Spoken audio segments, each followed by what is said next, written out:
A Providence City Councilor is trying to limit the number of college students in off-campus housing. And by limit the number, we mean only 3 to a home. Good evening and thank you for joining us tonight. I'm John DeLuca. And I'm Tiffany Murphy. Dozens packed city chambers tonight, some supporting the ordinance, but most of them were against it, saying this would be a step back for the housing crisis.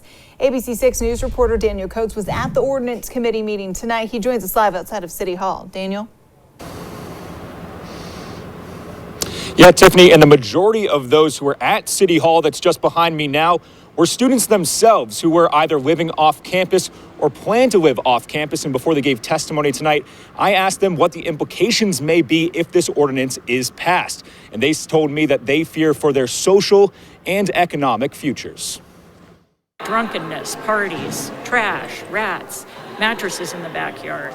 I mean, these are issues that impact everyone. Councilwoman Helen Anthony looking to limit off-campus housing in Providence to just 3 students per dwelling for what she says has been a continued burden on the capital city.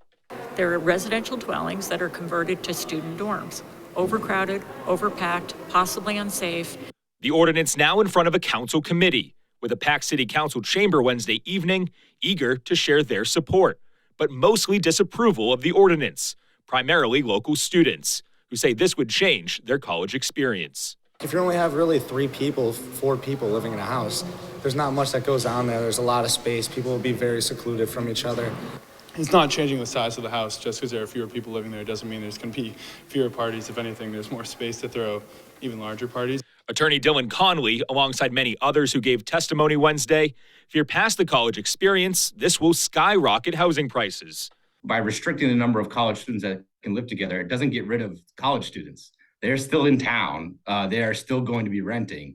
So it's just going to take up more and more and more apartments. Anyone that's really on the margin, they're really just kind of barely making rent right now, and they live anywhere near a college, they're going to be pushed out.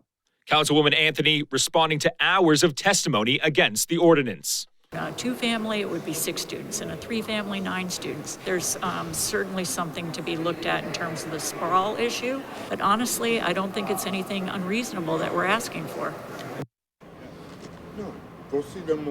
A Change.org petition now has over 750 signatures. That's against the ordinance. Live in Providence, I'm Daniel Coates, ABC 6 News.